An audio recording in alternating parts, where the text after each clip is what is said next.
Ibu bapak, saudari-saudara, sobat Komsos yang terkasih dalam Kristus, selamat berjumpa kembali dengan Renungan Minggu Komsos Gereja Santa Maria Immaculata Paroki Tarakan. Hari ini kita memasuki Minggu Biasa yang ke-6 tahun B. Bacaan Injil yang akan kita renungkan diambil dari Injil Markus bab 1 ayat 40 sampai dengan 45. Bacaan ini mengisahkan penyembuhan orang yang sakit kusta.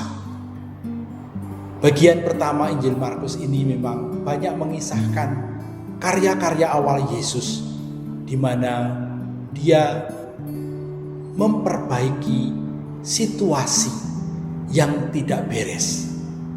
Inilah salah satu tanda kehadiran kerajaan Allah. Hal-hal yang tidak teratur diatur kembali.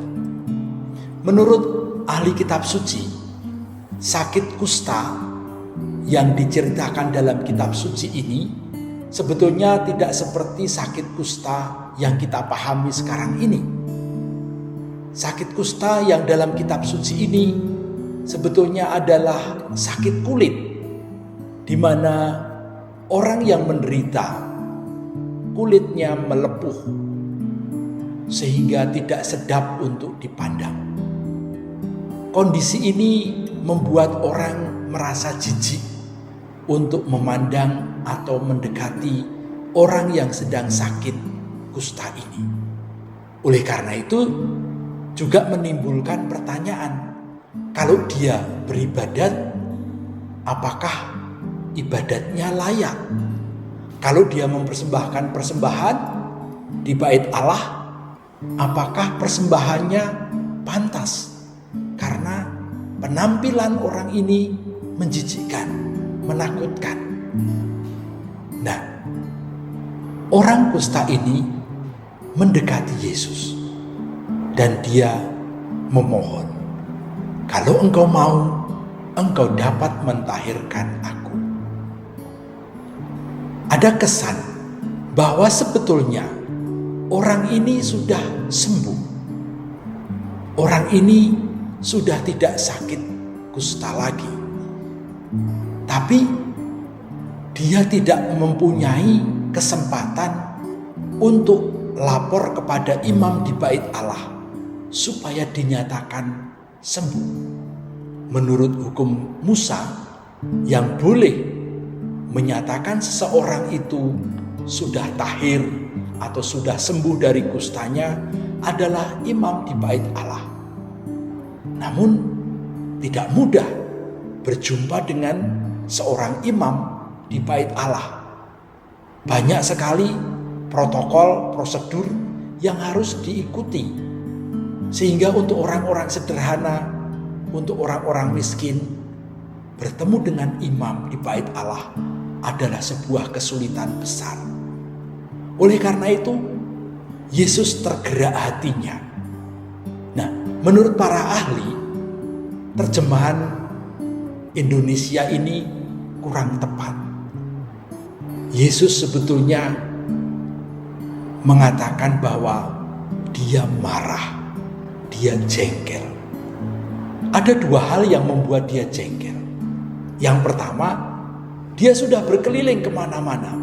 Dia sudah mewartakan Injil kemana-mana, membuat karya penyembuhan di mana-mana. Ternyata masih ada orang yang sakit kusta yang belum tersentuh. Yesus jengkel karena ternyata manusia masih membutuhkan pertolongan dan uluran tangannya. Yang kedua, Yesus jengkel karena orang seperti ini pasti tidak akan bisa mendapatkan pemulihan dari imam di bait Allah, karena prosedur yang harus diikuti rumit. Ibu bapak, saudari-saudara yang terkasih, melihat sikap orang ini, dia datang kepada Yesus, dia berlutut di depan Yesus, dan dia memohon, kalau engkau mau, engkau dapat mentahirkan aku.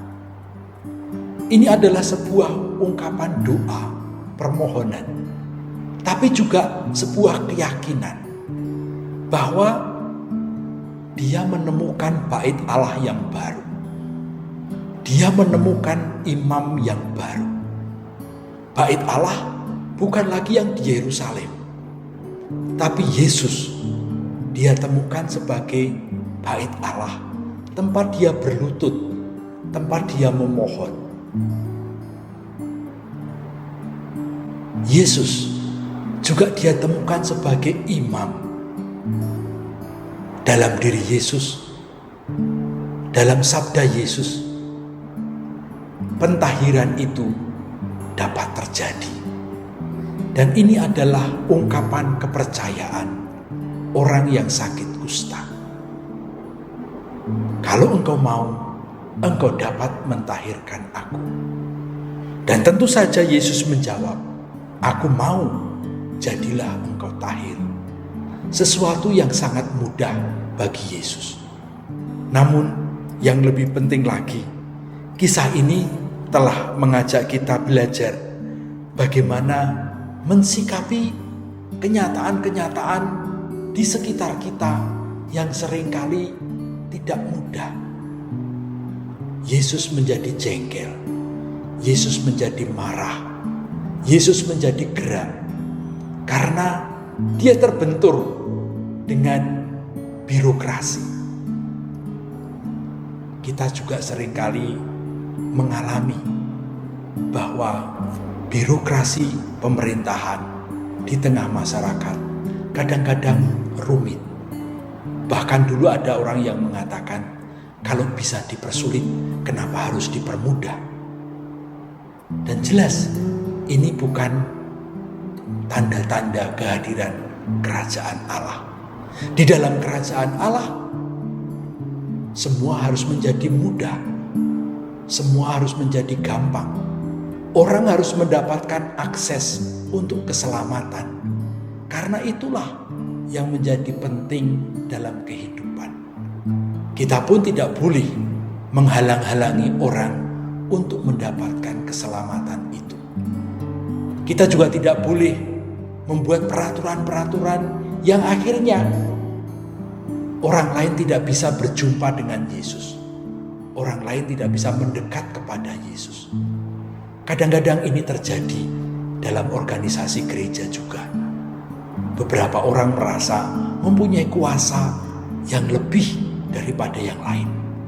Sehingga lalu akses-akses jalan-jalan yang seharusnya mempermudah kehadiran cinta kasih Allah menjadi sulit karena orang-orang yang kaku, orang-orang yang tidak mau membuka jalan. Ibu bapak, saudari-saudara yang terkasih, marilah juga pada masa pandemi ini kita tetap membuka hati untuk mereka yang terkontaminasi, supaya mereka tidak merasa dikucilkan, disendirikan, bahkan tidak disapa. Kita juga harus menyapa mereka, menyemangati mereka, supaya mereka tetap hidup. Kemuliaan kepada Bapa dan Putra dan Roh Kudus, seperti pada permulaan, sekarang, selalu, dan sepanjang segala abad.